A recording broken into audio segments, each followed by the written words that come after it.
Guys, welcome back to the channel. दोस्तों, La Liga की quick update. बहुत ही क्रूशल वीक है मेरे हिसाब से ला लीगा की टाइटल रेस में। आपको रीजंस बताऊंगा उसके क्यों मुझे ऐसा लगता है ये गेम काफी क्रूशल था। जैसे बार्सिलोना आज खेली ओसासुना को, उन्होंने 3-0 से पेला है और गेम के बारे में तो हम बात करेंगे, बट मोर इंपॉर्टेंटली ये week Real Madrid, Atletico Madrid और बार्सिलोना के लिए भाई इससे टेस्टिंग वीक कोई नहीं हो सकता। मैं आपको बताता हूं उसका कारण। सारे के सारे प्लेयर गए थे इंटरनेशनल ब्रेक पे।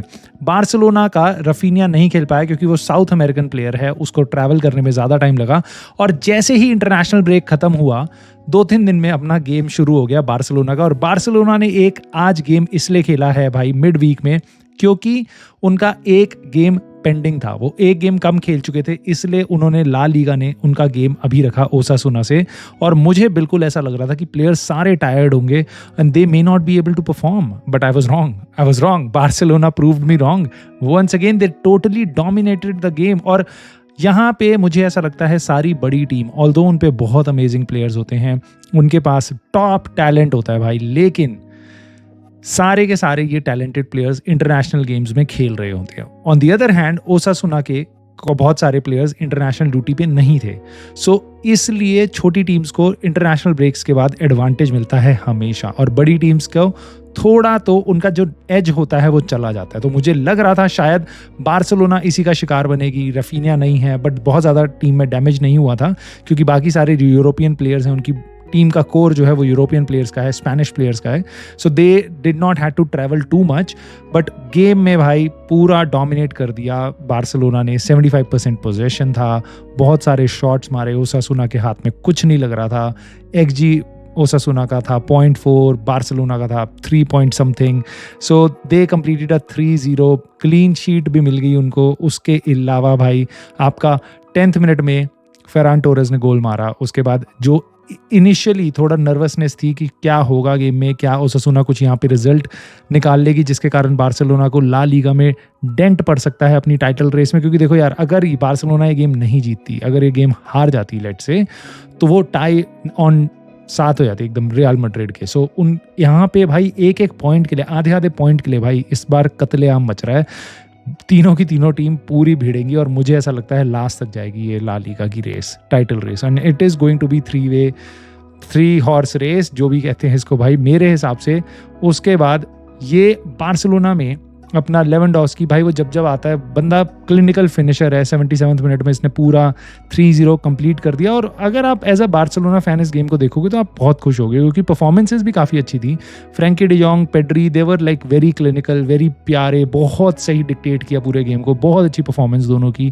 साथ ही साथ उनको क्लीन शीट भी मिल गई। उसके अलावा आपका जो होम ग्रोन टैलेंट है जो बहुत सारे हैं उनके पास, बैल्डे, उसको असिस्ट मिल गया, क्लीन शीट थी। सो ओवरऑल काफ़ी बढ़िया परफॉर्मेंस। बट ये वीकेंड उनके लिए खत्म नहीं हुआ। Within 72 hours they are going to play again at their home against Girona. So अब जिरोना के अगेंस्ट जो बेटर टीम है उनके अगेंस्ट खेलने में भाई वापस हालत खराब होगी। आई नो रफीनिया तब तक तो आ जाएगा, बट क्या होगा बाकी प्लेयर्स का जो ऑलरेडी टायर्ड थे गेम से पहले, और वापस 72 आवर्स के अंदर इनको वापस खेलना पड़ रहा है। और क्या इवन इफ बार्सिलोना जिरोना को पेल देती है, उनके अगेंस्ट जीत भी जाती है, could this lead to injuries? And is it fair to Barcelona और रियल मैड्रिड और एनी बिग क्लब कि आपके प्लेयर्स को इतनी जल्दी गेम्स खिलाए जाते हैं? And I think this is bad from La Liga जिस तरीके से उन्होंने फिक्सचर रखा है, because this can eventually lead to injuries to any of these players Barcelona के जिनको वो खिलाएगी। ऑलरेडी खेल के आ रहे हैं, वापस खेल रहे हैं आज, और 72 घंटे के अंदर एक और गेम खेलना है। They are humans man, and they are not machines, and this is what leads to injuries.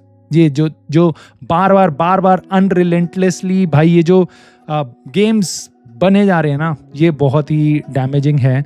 दूसरी साइड आप देखोगे रियल मैड्रिड, क्यों है ये वीकेंड उनके लिए इंपॉर्टेंट, क्यों है एटलेटिको मैड्रिड के लिए इंपॉर्टेंट? क्योंकि इनके प्लेयर्स भी भाई इंटरनेशनल ड्यूटी पे गए थे, सारे वापस आ रहे हैं। एटलेटिको मैड्रिड पे भी काफ़ी सारे प्लेयर साउथ अमेरिकन है। रियल मैड्रिड की तो कोर मुझे लगता है साउथ अमेरिकन है। आपका विनी जूनियर, उनके सारे मेन प्लेयर्स, सारे तो नहीं कहूँगा बट काफ़ी सारे मेन प्लेयर्स आपके साउथ अमेरिकन टैलेंटेड हैं। जैसे विनी जूनियर हो गया, रॉड्रिगो हो गया, वेलवर्डे हो गया जो यूरुग्वे के लिए खेला था। So they have to go to another part of the world, travel there and then come back.